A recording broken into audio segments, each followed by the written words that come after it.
Olá, boa noite.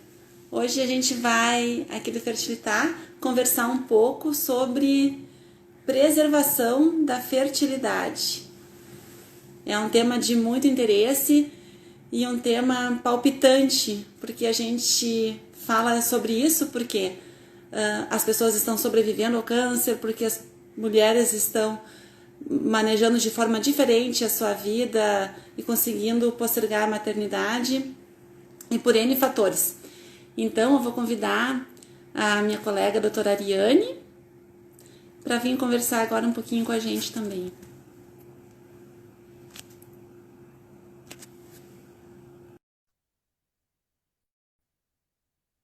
A Ariane está entrando. Vou esperar um pouquinho, Ariane. Oi, Ari. Olá, boa noite a todos. Oi, Adri. Então a gente está bem contente hoje de conversar um pouquinho sobre a nossa experiência e sobre esse assunto da preservação da fertilidade. Então vamos lá. Primeiro, obrigada, Fertilitar, pelo convite.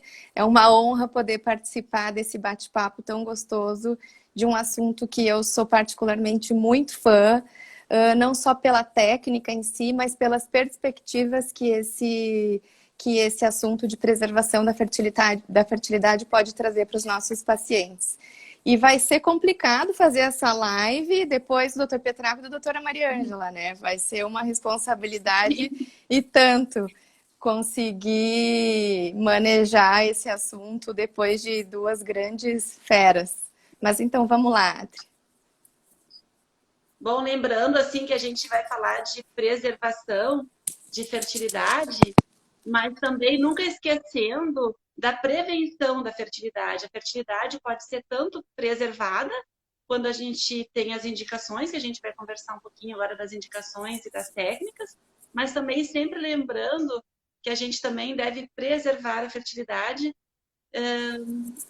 cuidando assim com as DSTs, que podem destruir as trompas, cuidando do peso, com o não consumo do tabagismo. Mas vamos lá. Na prevenção na preservação da fertilidade. Qual é que é a técnica padrão ouro que...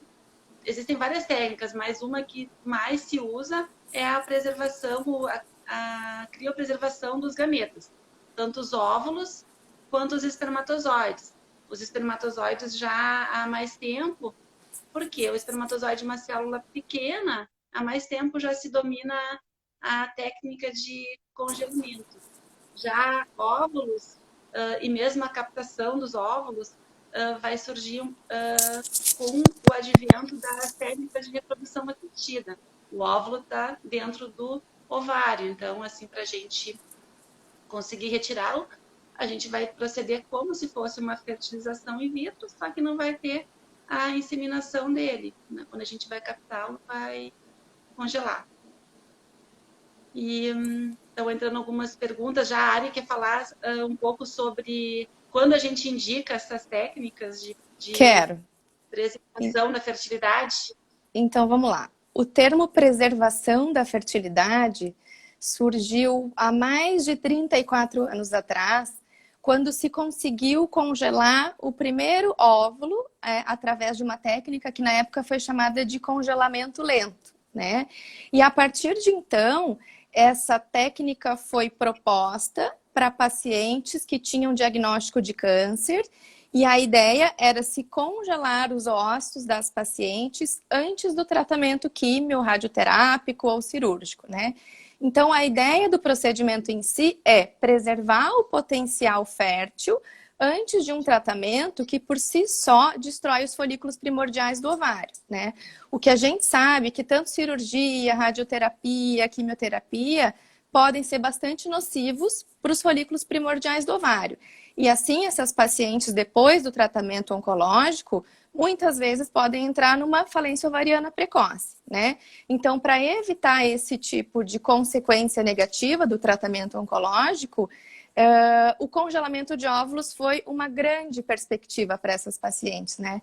E por conta disso que eu sou muito fã da técnica, porque além da técnica ser maravilhosa em si, ela traz perspectiva de futuro para essas pacientes que são muitas vezes diagnosticadas com câncer muito jovens e idade reprodutiva. Então, além de se curar do câncer, a gente traz a perspectiva de futuro para essas mulheres. E isso tem um valor inestimável, né, Adri? E sobre os homens também, né? Também. Eu acho que hoje a gente fala muito mais, assim, a cura do câncer vai muito além da sobrevivência ao câncer. Exato. Na verdade, a cura do câncer, anos atrás se tinha cirurgia, foi a partir da Segunda Guerra que começaram a se desenvolver os quimioterápicos. Então, a gente pensa ali, 1950, até então a grande maioria das pessoas morria e já era conseguir sobreviver a um câncer, porque teve um diagnóstico precoce, já era o máximo que se conseguia. A partir de então, as pessoas começaram a se curar. E hoje, muitas vezes, nos consultórios oncológicos, uma mulher, digamos assim, diagnosticada com câncer, a pergunta dela não é assim, eu vou sobreviver, ela sabe que vai sobreviver. Eu vou conseguir ser fértil ainda? Em que sentido isso vai impactar a minha vida reprodutiva? Pensando no planejamento familiar. Claro que a gente acaba lembrando, quando a gente pensa em preservar a fertilidade, a gente sempre pensa muito na questão oncológica, da oncofertilidade, mas lembrar também que tem toda a questão social. Hoje em dia, com a mulher no mercado de trabalho, a formação acadêmica é mais longa do que antes. Então, tem toda essa questão social também do congelamento de óvulos, ou de embriões também, em determinadas situações. Claro que sempre lembrar que o embrião é do casal, e os gametas, o óvulo ou o espermatozoide, o óvulo da mulher, o espermatozoide do homem, e podem ser depois utilizados com a autonomia da pessoa, enquanto o embrião é do casal, né, de propriedade de ambos. E a gente tem também outras técnicas. Nem tudo é nem tudo é congelamento de óvulo ou de espermatozoide. A gente também tem algumas técnicas durante a própria quimioterapia de tentar proteger esse ovário do dano quimioterápico com o uso de medicações para que ocorra o mínimo dano ao ovário e aquela poupança de óvulos que a mulher nasce e durante a vida vai consumir ela. Né? Isso além aí. de cirurgias conservadoras também que se pode utilizar. E não quer dizer que a gente não utilize duas técnicas, né? Para congelar óvulo e vai também usar um agente químico para prevenir essa perda de função ovariana. É bom a gente lembrar que num primeiro momento o congelamento foi proposto para as pacientes que recebiam diagnóstico de câncer, né? E que a ideia era preservar o potencial fértil antes do tratamento. Então, com o avanço da tecnologia em pesquisa, em ciência, uma outra população também foi muito beneficiada desses avanços com a possibilidade de congelar óvulos, que eram essas mulheres que assim como nós, são mulheres em idade fértil, que trabalha, que estuda, que tem a ideia de completar a formação acadêmica, que tem a ideia de fazer doutorado, tem a ideia de fazer mestrado, e que não tem a perspectiva de ter filhos num futuro próximo, né? Então, quem se beneficiou muito também dessa técnica foram esses pacientes, né? E o que a gente viu é que hoje a grande demanda do nosso consultório, que trabalha direto com reprodução assistida, que aumentou muito a demanda dessas pacientes. Porque isso traz a possibilidade dessa paciente preservar estes óvulos com 30, 32, 34, 35 anos, completar a carreira, a formação acadêmica, congela-se os óvulos e ela vai buscar estes óvulos ou não vai buscar estes óvulos futuramente e estes óvulos terão a mesma qualidade do momento em que foi congelado. Então, assim, ainda que essa paciente engravide aos 40, 42 anos, a qualidade dos óvulos vai se manter com a mesma idade que ela tinha no momento em que ela congelou. Então, essa é a grande beleza da técnica, né? A gente consegue, de alguma forma, parar o tempo e devolver para essa paciente a capacidade dela ter óvulos com uma grande qualidade no futuro. Isso não quer dizer que pacientes de 38, 39, 40, 41 sejam desestimuladas a congelar, né? O que a gente sabe é que quanto antes essa paciente congela, mais óvulos ela terá e de maior qualidade. Assim como na gestação espontânea, quanto antes a paciente engravida, mais qualidade, menos risco de aborto ela terá. Então, pegando o gancho, Adri, me surgiu uma pergunta aqui, onde me perguntaram assim, ó. Quanto tempo um óvulo pode ficar congelado? Existe data para ele ser descongelado? Nessa questão do tempo, também lembrei de aproveitar o gancho, lembrando de que um embrião congelado teve um nascimento de uma criança de um embrião congelado há 25 anos. A gente tem aqui na clínica nascimento de um uso de espermatozoide congelado já há 17 anos, na nossa experiência. Não tem tempo. Esse óvulo vai ser vitrificado e ele ali vai parar no tempo. Ele vai ser utilizado, ele vai se manter com as suas características e ser utilizado futuramente. Então, claro que tem a questão da idade dessa paciente, né? Ela também não dá para utilizar esse óvulo com 60 anos. Né? Não dá para congelar com 30 anos e utilizar daqui a 30 anos. Isso não, tem também as questões da idade da paciente. Até que idade a gente pode gestar? Se considera, assim, o uso, uma gestação até os 50 anos. Além dos 50 anos, não. E é bom lembrar que o óvulo, ele não tem prazo de validade uma vez congelado, né? Se mantém as mesmas características do momento que ele foi congelado por prazo indeterminado. Então, se tem relatos de pacientes que retornam para descongelar os óvulos 10, 15, muitos anos depois, e os óvulos mantêm as mesmas características, né? Outra pergunta que surgiu aqui, Adri, foi se o congelamento de óvulos, o estímulo para o congelamento, vai fazer a paciente entrar na menopausa antes do tempo. A gente vai gastar o patrimônio de óvulos? É uma pergunta que tanto as pacientes que vão preservar a fertilidade, quanto as pacientes que vão fazer uma fertilização in vitro, frequentemente perguntam. Então, para a gente entender a fisiologia do ovário, todo mês uma corte de folículos é iniciada. E desses, um vai chegar à maturidade e a gente ovula desse um óvulo e engravida dele. Às vezes, 2 óvulos chegam à maturidade e a gente tem uma gestação gemelar. Na fertilização in vitro, o que a gente faz? Na fertilização in vitro, na indução para o congelamento de óvulo, a gente vai dar capacidade para esses folículos primordiais, que é como a gente chama, para que eles, desses folículos antrais, para que eles consigam evoluir, toda essa corte evolua. Então, eles seriam perdidos de qualquer maneira naquele ciclo. Eu só estou fazendo com que todos cheguem ao final da evolução, diferentemente de um ciclo natural. Mas esse recrutamento todo mês ocorre e todo mês a gente, num ciclo, consome não só um óvulo que a gente ovula, mas a gente consome vários. Então, o fato de eu recolher 10 óvulos, então eu utilizei 10 meses de ciclos, não, isso não é assim que funciona. A gente perderia da mesma maneira todos estes óvulos, né? Ainda que não fossem congelados. Isso aí. Outra pergunta que surgiu aqui, Adri, qual é o primeiro passo para a preservação da fertilidade em quem nunca pensou a respeito?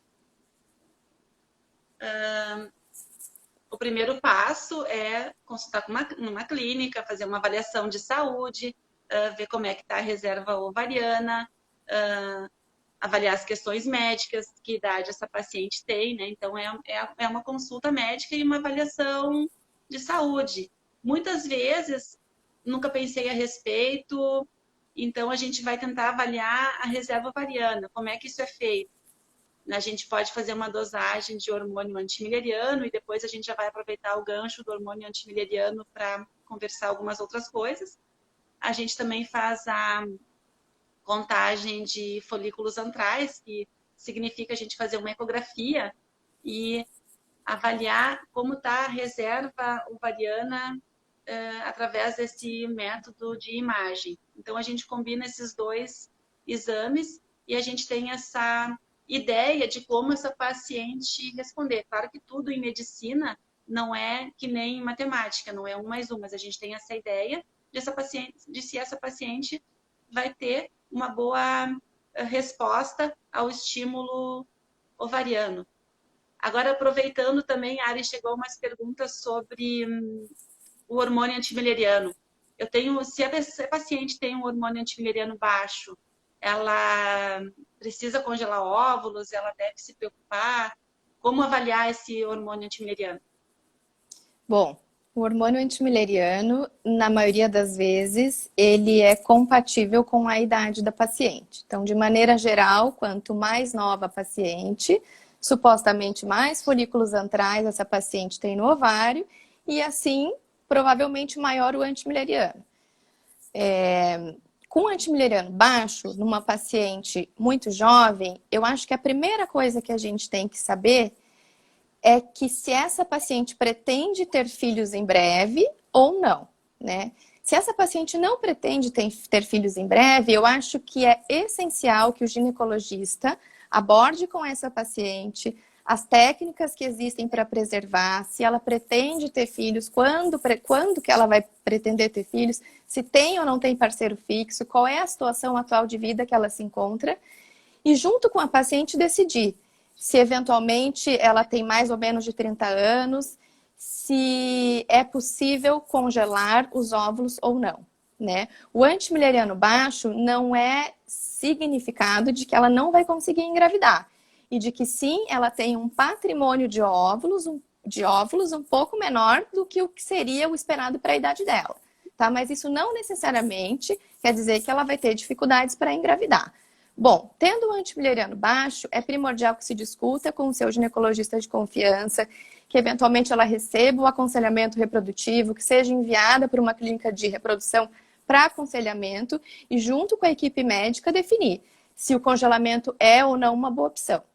Eu sou uma grande fã da técnica, né? Para mim esse assunto é um assunto muito especial e por falar nisso, o primeiro nascimento de óvulos congelados através da técnica lenta é nosso, é ali do Fertilitar, e é um bebê nascido em 2002. Então, por conta disso, é um assunto muito especial para todos nós e está sendo uma grande honra poder falar disso contigo, Adri, e também é praticamente uma força-tarefa nossa, né, como ginecologistas, em divulgar a técnica, em mostrar que ela existe, que é uma técnica eficiente, onde a gente consegue ter ótimos resultados ao descongelamento e que quanto mais médicos, quanto mais mulheres souberem, né, para preservar a autonomia futura e o potencial reprodutivo, melhor. E que mais? Além da gente pensar também nas pacientes que têm essa questão social, ou estão deixando mais tarde para ter o primeiro filho, ou ainda não encontrou o parceiro, também a gente tem que pensar nos casais que às vezes esperam um pouquinho para ter o primeiro filho, mas não sei se não vai ser muito tarde na hora de tentar o segundo filho.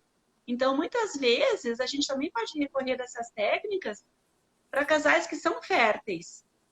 Eles vão tentar espontaneamente gestar, mas talvez na hora de ter o segundo filho ou o terceiro filho, a idade já tenha avançado um pouco além para a esposa, e isso pode vir a causar uma dificuldade para esse casal constituir a prole dele, porque planejamento familiar é a gente poder ter quantos filhos quiser e quando quiser. Então, além de preservar a fertilidade, a gente também atua com essas técnicas no planejamento familiar. E muitas vezes a gente olha um casal que tem um filho e não imagina que, na verdade, o desejo daquele casal seria ter tido 2 filhos ou 3. mas ocorreu uma infertilidade secundária que bom, ficou para lá, a gente não acaba o casal se organizando, se conformando, mas na verdade o desejo primordial desse casal teria sido uma prole maior, teria sido ter 2 filhos. Então, além da questão social dessa mulher sem parceiro no momento, da questão de doenças, a gente também tem essa questão do casal da infertilidade secundária. Né? E é bom a gente também lembrar. E por falar nisso, Adri, quando a gente fala em congelar óvulos ou congelar sêmen, o congelamento não quer dizer que a gente está congelando um bebê, que a gente está garantindo uma gestação futura, né? Quando a gente fala em preservação da fertilidade, a gente está falando em preservar o potencial reprodutivo, né? A gente está congelando um gameta, né? E a gente sabe que para engravidar não basta ter só o óvulo ou só o espermatozoide. Para a gente ter um embrião de qualidade, que se implante e que vá até o termo com um bebê saudável em casa, são necessários outros fatores. Então é importante lembrar que apesar de ser uma técnica incrível, a gente congela o potencial reprodutivo e não a garantia de bebê em casa, né? Nem mesmo a fertilização in vitro nos garante que vai ser exitosa no primeiro ciclo, no segundo. E também é bom a gente lembrar que a gente congelou esses gametas, esses óvulos, para poder fazer um ciclo de fertilização in vitro, que eu posso ter êxito ou não. Né? Então, isso vai proporcionar para a gente uma possibilidade de uma fertilização in vitro. E daí a gente pensar também no número de óvulos, que talvez seja bom a gente congelar um número maior de óvulos para poder fazer mais de um ciclo de fertilização in vitro futuramente. Né? Isso vai depender um pouco, o número de óvulos depende um pouco da idade da paciente.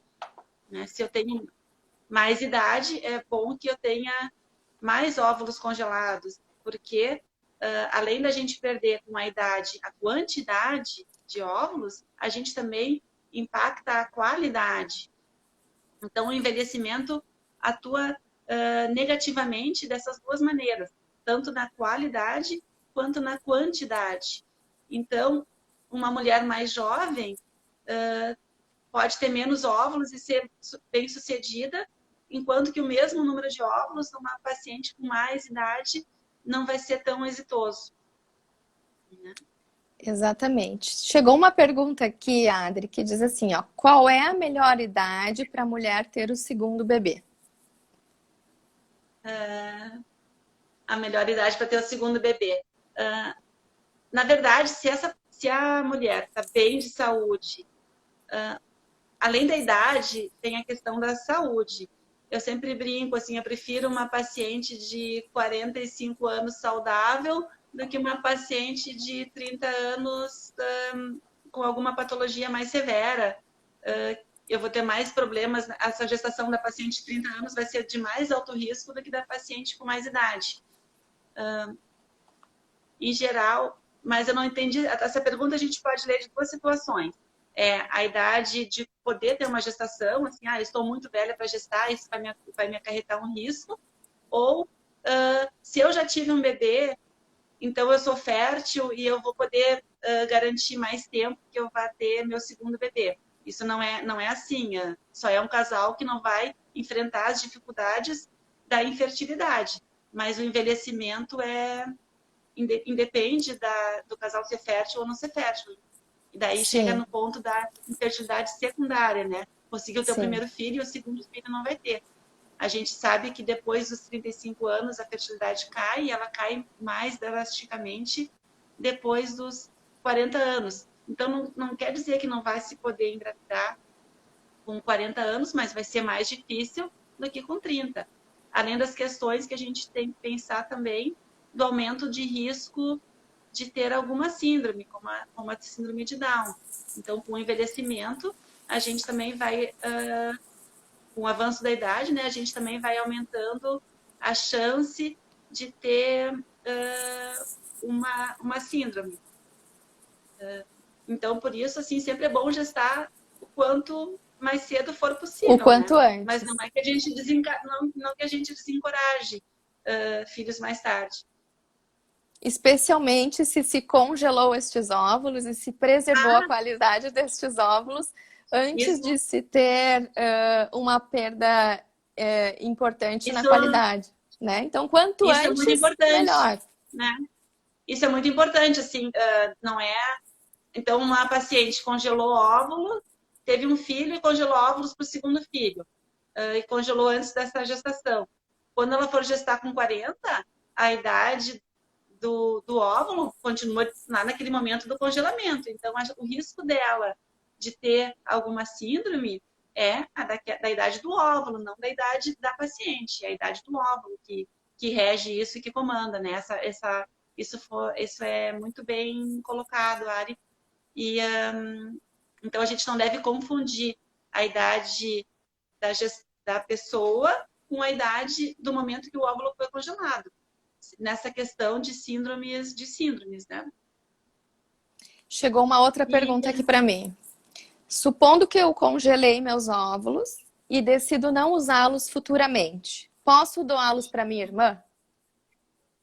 A doação de gametas no Brasil é anônima, então eles não podem ser doados. A doação tanto de espermatozoide quanto de óvulos, de gametas, masculinos ou femininos, ela preserva o anonimato.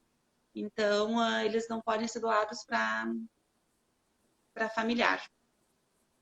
E outra coisa que eu lembro, assim, que é importante, a gente deve ficar com uma pulga atrás da orelha e a gente deve lembrar sempre e lembrar nós, ginecologistas, porque além de trabalharmos com reprodução humana, nós somos ginecologistas. Lembrar de perguntar para a paciente com que idade a mãe dela entrou na menopausa. Isso também vai ajudar a gente a definir ou levantar a hipótese de que talvez essa paciente possa ter uma reserva ovariana menor, porque a idade da menopausa tende a ser familiar. Então, bom, a minha mãe entrou na menopausa muito cedo, com 38 anos. Eu devo me preocupar, porque talvez eu também vá entrar na menopausa cedo. E se a gente considera assim, bom, entrou na menopausa, parou de menstruar com 38, 40 anos, isso foi precoce. Antes mesmo da última menstruação, a gente já está depletando essa reserva ovariana, esses folículos. Então, essa é aquela paciente que vai ter 35 anos, 36, eu vou estimular e vou ter uma quantidade de óvulos muito aquém daquilo que eu esperaria ter para a idade dela. A idade da menopausa materna é algo que a gente sempre deve lembrar. Questionar. Perguntaram aqui, Ari, em que fase do ciclo a gente faz o hormônio antimileriano? Tem algum dia especial para fazer o hormônio antimileriano? Joia. Bom, diferentemente do FSH, do LH e do estradiol, que a gente costuma pedir logo que a paciente menstrua no início do ciclo, porque ele vai dar uma ideia basal do ovário, o antimileriano não tem fase do ciclo. Ele pode ser coletado em qualquer fase do ciclo, sem interferência se a paciente está perto da ovulação, ou se já está na fase lútea, ou se está menstruada. Então, o antimileriano é uma grande ferramenta que nós temos no consultório, que complementa a investigação da reserva ovariana da paciente. O antimileriano, ele nos dá uma ideia do prognóstico, nos dá uma ideia estimada de qual é o patrimônio de óvulos que essa paciente tem dentro do ovário, digamos, da poupança de óvulos que ela tem dentro do ovário, e junto com outras ferramentas que a gente tem para estimar a reserva, nos dão uma ideia de qual é a melhor medicação, qual é o melhor protocolo de estímulo, se a gente tem que ter mais ou menos pressa para fazer algum tipo de tratamento, e nos dá uma ideia de resultado. O antimileriano não dá uma ideia se a gente vai ou não vai conseguir engravidar. e sim uma ideia do patrimônio de óvulos presente no ovário da paciente no momento em que ela coletou o antimileriano. E a Ari, estão perguntando aqui se a pílula altera esse hormônio, a pílula anticoncepcional.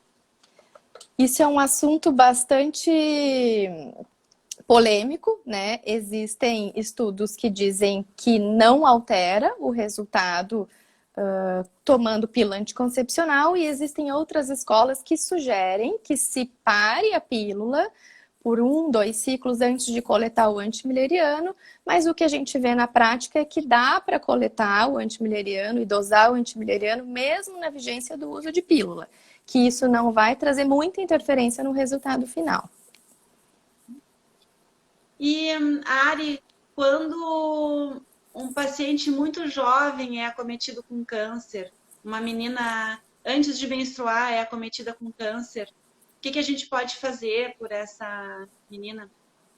Bom, existem técnicas hoje disponíveis para essa paciente jovem, que a gente chama de pré-púbere, aquela que não menstruou ainda, pois para essa paciente a gente não pode congelar óvulos, não pode induzir a ovulação.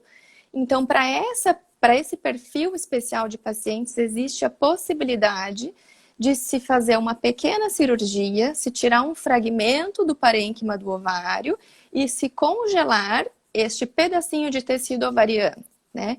E futuramente a gente reimplanta este tecido ovariano nessa paciente pós-cura, obviamente, e se sabe que a função ovariana pode ser retomada depois de 3, 4, 6 meses depois de reimplantado.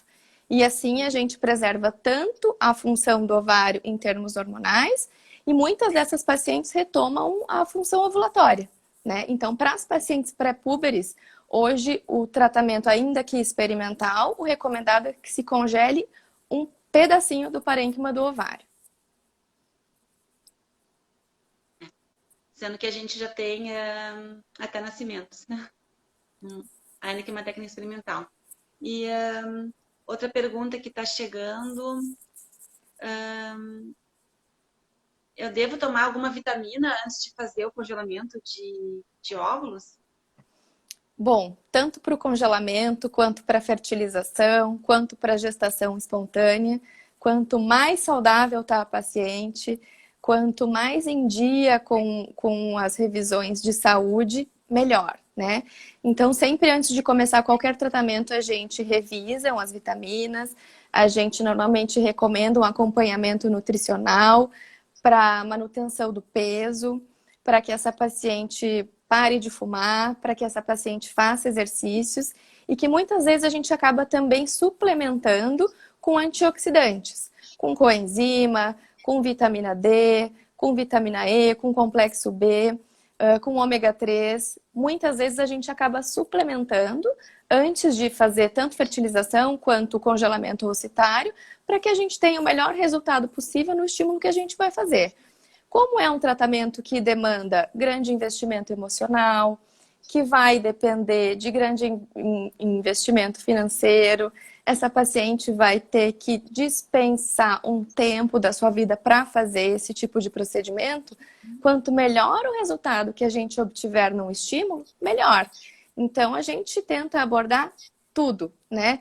Desde citopatológico em dia, mamografia, ecografia mamária, assim como essa questão nutricional e de vitaminas. O que mais, Adri? Chegou uma pergunta aqui sobre outras doenças, além do câncer, em que se deve congelar óvulos. Bom, existem situações genéticas em que a paciente vai ter uma diminuição da reserva ovariana, que é a síndrome do X frágil, e que daí a gente também pode associar a técnica, ela vai fazer uma fertilização in vitro e ainda vai poder fazer uma biópsia no embrião e escolher o embrião livre desse gene.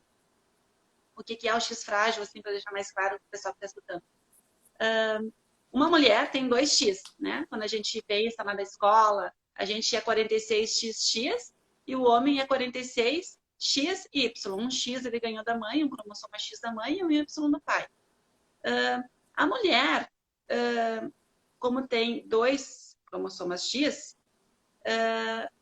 quando ela é acometida dessa patologia que a gente diz a síndrome do X frágil, ela tem um cromossomo normal e o outro é portador.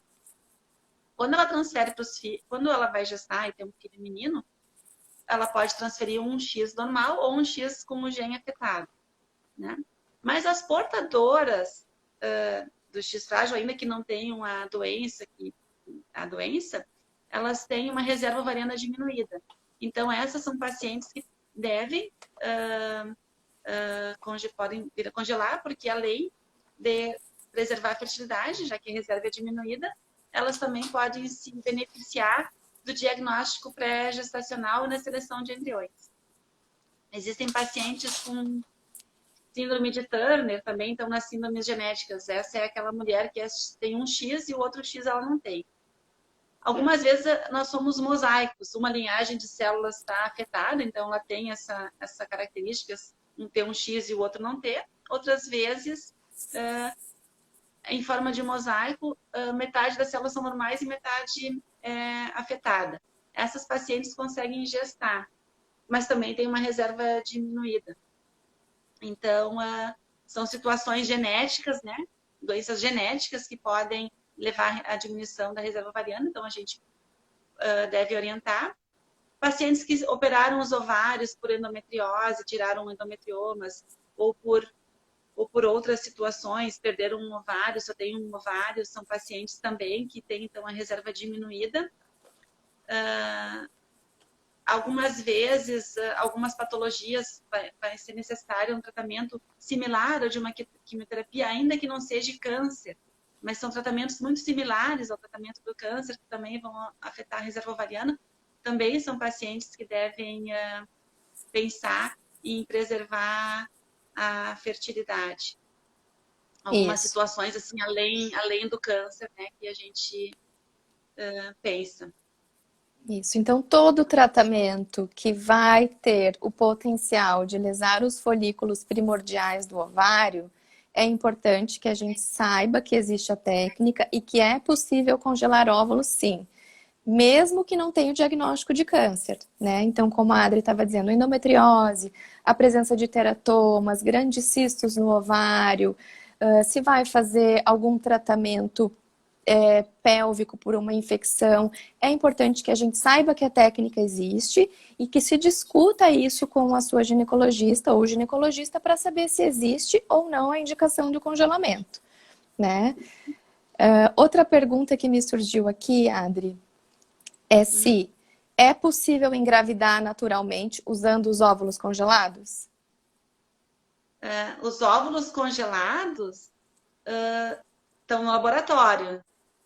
Foram retirados do ovário, congelados, e foram guardados no laboratório. Esses óvulos a gente não coloca na paciente para tentar uma gestação natural. Esses óvulos vão ser utilizados para uma fertilização in vitro. Mas não é porque eu tenho óvulos congelados que eu não possa tentar uma gestação natural, espontânea, se eu não tiver outro impedimento, se o casal não tiver outro impedimento. Mas os óvulos congelados são para ser utilizados em uma fertilização in vitro, não para serem colocados intraútero, né? Talvez, assim, às vezes gera uma confusão entre as técnicas de reprodução. No contexto, assim, geral, a gente fala em inseminação, como se inseminação fosse também a fertilização in vitro. A gente tem algumas técnicas, né? A inseminação é uma mulher ovular naturalmente, ou ainda que com uma estimulação leve, e a gente vai pegar o sêmen, preparar e colocar intraútero, né? Então, a gente até vai transferir gametas, mas com o óvulo dela. E a fertilização in vitro, não. A gente vai produzir embriões. Os óvulos congelados são para produzir embriões, não para outras técnicas que às vezes a gente confunde um pouco com a inseminação e pensa de utilizar, talvez, esses óvulos para fazer uma inseminação, coloca o óvulo no espermatozoide. Não. Esses óvulos são para produzir embriões no laboratório. Os óvulos congelados. Uma pergunta, Ari. Quanto tempo depois... um paciente vai fazer quimioterapia, qual é o momento dele coletar o sêmen? Perfeito. Lembrando dos homens, aqui um pouco dos homens, a gente está falando bastante das mulheres, lembrando um pouco dos homens. Joia, vamos abordar um pouquinho essa questão masculina. O ideal é que esse paciente seja encaminhado para uma clínica de reprodução assistida e que se congelem amostras de sêmen antes de começar o tratamento quimioterápico, né? Então, tão logo esse paciente receba o diagnóstico de câncer, é muito importante que o oncologista, que o urologista direcionem esse paciente para aconselhamento reprodutivo, para que ele saiba do potencial de congelar o sêmen antes de começar a quimioterapia. A gente sabe que tanto para o homem quanto para a mulher, a quimioterapia pode ser extremamente tóxica para as células primordiais que vão gerar os gametas. Então, o ideal é que esse paciente congele, às vezes mais de uma vez, às vezes 2, 3, quantas amostras ele conseguir, antes de começar a quimioterapia. Pois a gente sabe que essas células que foram congeladas antes do tratamento vão ser preservadas com a mesma qualidade. E já não se pode garantir que após o tratamento químio ou radioterápico, o testículo possa voltar a produzir espermatozoides com o mesmo desempenho que ele produzia antes. Então, quanto antes ele conseguir congelar, melhor. Tem uma pergunta aqui, numa paciente que conseguiu congelar apenas 5 óvulos, mas ela diz que a idade dela é 28 anos. Então, e ela está preocupada assim com esse número. Uma paciente com menos de 35 anos, no caso dela, 28 anos, se ela tem 5 óvulos, eu imagino que eu consiga uma fertilização in vitro e que no final dessa fertilização, desses 5, uns 4 fertilizem, e que se eu tenho 4 óvulos fertilizados, eu vou terminar esse ciclo com 2 embriões, o que é diferente, o que seria diferente de uma paciente com mais idade, né? Então, assim, com essa idade, 5 óvulos com 28 anos não é igual a 5 óvulos com 40 anos. Por quê? Essa quantidade, ok, porque a qualidade desse óvulo é muito boa aos 28 anos. Então, o que a gente pode explicar para essa pergunta é: se eu tenho 5 óvulos, provavelmente eu vou ter 4 fertilizados, e desses 4 eu vou terminar o ciclo com 2 blastocistos. Então, com alta chance de engravidar. E esses 2 blastocistos, muito provavelmente, eu vou ter um normal, porque nem todo embrião que a gente produz no laboratório tem geneticamente normal. Não quer dizer que eu vá ter síndromes, doenças, mas simplesmente ele não vai ter a capacidade de se implantar e não vai levar uma gestação adiante. Mas com 28 anos, não. Isso é muito menos frequente, assim, ela tem uma alta chance de gestação. Perfeito. Com isso, a gente não quer desencorajar a paciente mais velha que não engravidou ou que ainda não tem perspectiva de engravidar a não congelar o seu patrimônio de ócitos. Não é isso. O que a gente gostaria que as pacientes soubessem da técnica o quanto antes, que elas soubessem que a técnica existe, que é uma técnica eficiente, que a gente consegue preservar a qualidade do óvulo em laboratório, para que se pense a respeito. Porque a gente sabe que a infertilidade pode ser devastadora para uma paciente ou para um casal. E muitas das pacientes que chegam hoje na clínica aos seus 42, 43, 44, nunca souberam da existência de poder congelar os óvulos quando mais jovens, né? Então, acho que o bonito dessa live de hoje é essa informação que a gente traz para a paciente. E com informação, ela vai ter autonomia. Se ela vai decidir congelar ou não, se ela vai querer engravidar agora ou não, se ela pretende engravidar daqui 5, 10, 15 anos ou não. Mas eu acho que é muito importante que essa paciente saiba que a técnica existe, saiba que é uma técnica eficaz e que sim, é possível congelar os óvulos e manter a mesma qualidade do momento em que ela congelou. Então, é quase que uma força-tarefa nossa como ginecologista, como eu já disse anteriormente, de divulgar a técnica, né? Não só para os ginecologistas, como para os oncologistas, porque a gente sabe que muitos poucos oncologistas sabem da existência da técnica e pouquíssimos oncologistas acabam referenciando as pacientes para um aconselho reprodutivo antes da químio, né? Então, a ideia é divulgar a técnica o máximo possível para que mais pessoas sejam beneficiadas desse tratamento que, na minha opinião, é incrível. E agora, tô falando, eu lembrei de um dilema. Às vezes, uma mulher não pode ter filho nesse momento porque está em construção da sua carreira, porque não está economicamente ainda estabilizada, então posterga a maternidade para mais tarde, ou está estudando, enfim. É bom a gente lembrar que o congelamento de óvulo, a gente sabe que tem um custo, infelizmente, assim, não é coberto pelo sistema de saúde, é um tratamento privado. Mas também existe a possibilidade de doar parte dos óvulos para outra paciente e congelar parte dos seus. E com isso atenuar de forma muito, muito forte o fator econômico, que poderia ser um limitante. Assim. Não estou tendo filho agora porque não estou em condições econômicas. Mas futuramente, mas se eu não tenho condições econômicas agora de engravidar, eu também não estou com uma boa situação para fazer esse procedimento, para fazer esse tratamento. Então, uma maneira que que eu acho muito bonita, porque além de estar se ajudando, está ajudando outra pessoa, assim, então é uma maneira de exercer também um altruísmo, é congelar parte dos óvulos e doar parte dos óvulos, fazendo um compartilhamento dos seus óvulos. E lembrando também dessa questão econômica que chegou agora para a gente, que as pacientes oncológicas, existem programas, né, Ari? De acessibilidade. De acessibilidade. Quer explicar um pouquinho sobre esse programa?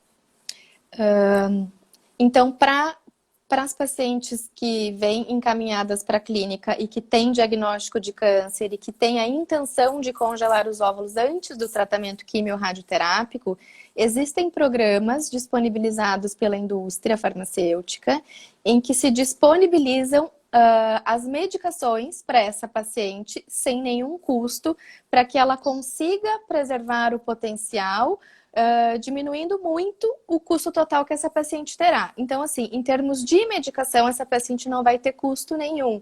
E hoje a gente sabe que sim, são medicações que têm um custo elevado, e esse apoio da indústria farmacêutica para essa população oncológica é fundamental para que ela tenha mais apoio para congelar os óvulos, né? Outra observação que eu gostaria de fazer, Adi, agora que a gente está no final, é que é importante lembrar que o congelamento de óvulo para as pacientes com câncer não vai piorar o tumor, mesmo nas pacientes que têm tumores dependentes de hormônios, né, que são dependentes de estrogênio ou de progesterona. O tratamento não piora o estadiamento do câncer. É um tratamento que costuma durar 10, 12, 14 dias no máximo. Então, na maioria das vezes, ele não atrasa o tratamento oncológico em si, né? As terapias anti-câncer, ele não vai atrasar, não vai piorar o estágio tumoral, e que a gente consegue fazer em qualquer fase do ciclo. Ela não precisa necessariamente estar menstruada para a gente começar o tratamento. Chegou na clínica, a gente já insere ela num programa. No dia seguinte, ela já recebe toda a medicação de forma gratuita.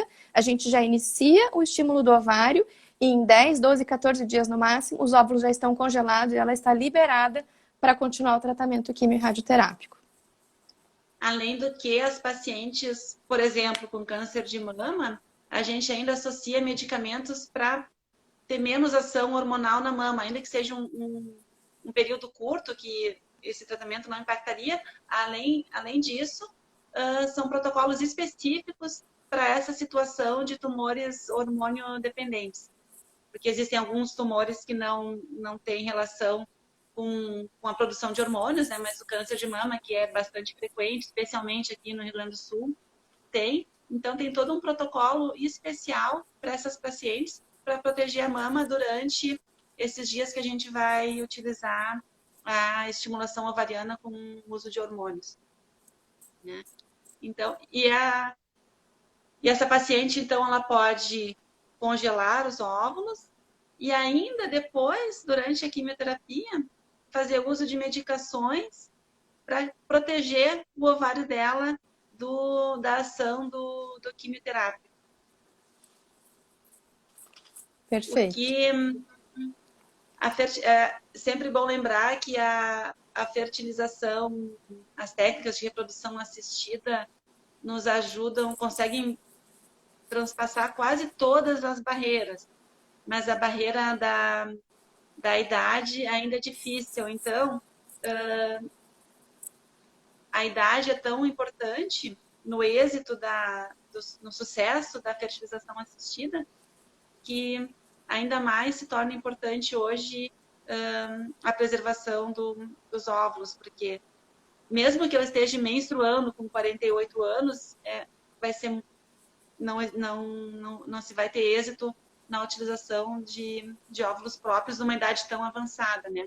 A fertilização in vitro, ela vai com taxas razoáveis ali até os 43 anos, depois começa a cair muito drasticamente. Então, assim, às vezes as pessoas têm uma falsa ideia, né? Eu posso esperar todo o tempo, assim, porque depois eu vou numa clínica de reprodução humana e faço uma fertilização. Eu só vou ter dificuldade para engravidar espontaneamente, mas a fertilização in vitro vai resolver esse problema. Só que isso não é uma verdade. Por isso, se o plano é postergar a gestação para uma idade mais madura, muito importante fazer o congelamento dos gametas. Perfeito. Mais alguma colocação, Adri? Nós estamos nos encaminhando para os minutos finais. Gostaria de saber se tem mais alguma observação para acrescentar sobre esse tema tão especial para a gente. Eu acho, dizer assim, é uma honra para a gente estar falando com esse tema, que é um tema que nos toca muito na questão planejamento familiar, na questão além da cura do câncer, né? E dizer que a gente está aqui aberto, assim, a gente sabe que a live é uma horinha só, mas mandem perguntas para a gente vai ter o maior prazer de responder pelas redes sociais. A gente gosta bastante de conversar, então a gente está aberto aqui pelos nossos canais para as dúvidas que surgirem, alguns questionamentos, a gente vai ter o maior prazer em responder. Perfeito. Eu queria lembrar a todos que o Fertilitar está funcionando normalmente, ainda que em outros moldes. A equipe está toda orientada com protocolos de segurança e de higiene agora para essa fase da pandemia. Então, nós fizemos ajustes muito importantes para recebê-los com toda a segurança, fazendo de tudo para ser uma clínica livre de Covid. As pacientes que estão em tratamento estão sendo testadas para que a gente tenha o máximo de segurança. E só para lembrá-los também, na próxima semana, continuando com a ideia de lives, na semana que vem, na terça-feira, às 18 horas, vamos ter uma live muito, muito especial com o Dr. Andrei e a doutora Vanessa, que vão abordar aspectos sobre a endoscopia feminina para a infertilidade. Então, eu sugiro muito, muito que vocês vejam, porque vão trazer informações incríveis, vão esclarecer muitas dúvidas, e eu acho que pode contribuir muito com essa coisa que a gente tinha comentado antes, que o conhecimento é fundamental para nos ajudar na tomada de decisões, né? Que com conhecimento a gente tem poder de decidir para que lado que a gente vai, que caminho que vai tomar, se vai ou não vai engravidar, o que a gente pode fazer. Então, quanto mais conhecimento a gente tiver, é até benéfico para decidir o rumo que a gente vai dar para a nossa vida. Né, Adri? Mais alguma colocação? Agradecer a todas. A gente já chegando ao fim já. Lembrar, pessoal, que a live vai ficar gravada. É possível acessar esse bate-papo no Instagram do Fertilitar. Vai ficar disponível durante 24 horas, mas depois também é possível acessar. Então, só entrar no Instagram do Fertilitar, que essa live vai ficar gravada, assim como todas as outras que já passaram nas terças-feiras.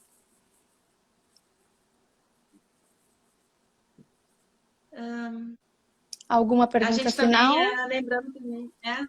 Vamos ver se tem alguma perguntinha entrando aqui. A gente tem 5 minutinhos ainda. Lembrando também que, assim como quando a gente não pode congelar, não tem tempo de fazer a estimulação, ou não respondeu tão adequadamente para a coleta de óvulos, a gente congela tecido ovariano. Assim como existe o congelamento de tecido ovariano, existe também o congelamento de tecido testicular. Embora seja mais difícil assim a não conseguir coletar, porque o sêmen geralmente se coleta 3 amostras e sempre dá tempo, quase sempre dá tempo do paciente fazer essa coleta, mas na impossibilidade desse material a gente também pode fazer o congelamento de tecido testicular, né? Que acho que a gente não tinha conversado sobre. Perfeito. E é Obrigada. muito gratificante para a gente ver, muito gratificante para a gente ver nascimentos, essa parada no tempo, né? Ver aquele material congelado tanto tempo atrás e depois a vida segue o rumo, a vida é dinâmica e depois de muitos anos, numa outra época, se ter filhos, ver essas crianças nascendo daquela decisão que foi tomada tanto tempo atrás. É muito gratificante para a gente. E o bonito da técnica, né, Adri, é dar autonomia para a paciente. Essa paciente muitas vezes fica tranquila em saber que o patrimônio genético ficou guardado e que ela vai poder decidir quando, se vai querer. Muitas vezes ela pode nem usar estes óvulos, mas saber que foi... Dá uma tranquilidade, exato, que foi preservado o patrimônio genético e que ela tem isso guardado numa clínica de confiança com resultados incríveis de fertilização, dá uma tranquilidade, né? Então, preservar, sobretudo, a autonomia dessa paciente é a grande sacada da técnica. E poder, eu não preciso decidir agora. Eu sei que se eu não congelar agora, mais tarde eu posso vir a me arrepender. Talvez eu nem utilize, talvez eu nem queira ser mãe. Mas eu não preciso decidir nesse momento, eu posso vir a decidir no futuro. É bem esse o nosso mote, assim, é quando e se.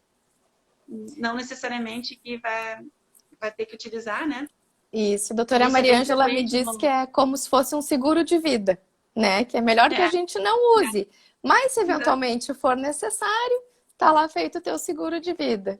E quando ela me disse isso, pronto, é isso mesmo, é um seguro. Não deixa de ser um seguro. Se não precisar usar, melhor. Mas e se precisar? Que bom ter esse patrimônio congelado. Que bom que me contaram que existe. Que bom que eu pude preservar, né? Então, a beleza da técnica também está nisso, em autonomia, né? Em saber que a gente pode congelar um patrimônio que para nós mulheres ele é tão caro, né? A gente sabe que diminui os óvulos, que diminui a qualidade e que bom poder congelar e preservar isso tudo. Sempre tem um jeitinho. E pensando sempre, né, planejamento familiar. Quantos filhos, quando e quando? Quantos e quando, né? Esse é o direito reprodutivo, tanto do acesso à contracepção quanto ao acesso à procriação. Quando e se. Agora falta um minutinho, a gente já vai começar a se despedir. E estamos abertos aqui nos canais para perguntas. E a gente vai ter o Obrigada maior pela prazer presença de todos. em responder. Estamos de portas abertas para responder todas as dúvidas, para conversas. À disposição. Pode ligar, pode nos procurar. Um abraço. Um abraço.